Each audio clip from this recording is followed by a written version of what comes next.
Weton Senen Legi memiliki rezeki mengalir bagaikan sungai. Jadi setiap hari rezekinya datang dari segala arah, dari segala penjuru, sehingga rezeki Senen Legi cukup baik.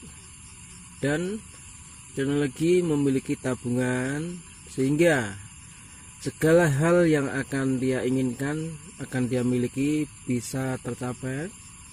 Tetapi seharusnya Senen Legi jangan terlalu boros-boros, karena ketika di umur 50 ke atas, insya Allah Senen Legi akan surut rezekinya, dan kemungkinan besar rezeki tidak bisa masuk lagi karena rezeki sudah terkuras di masa muda.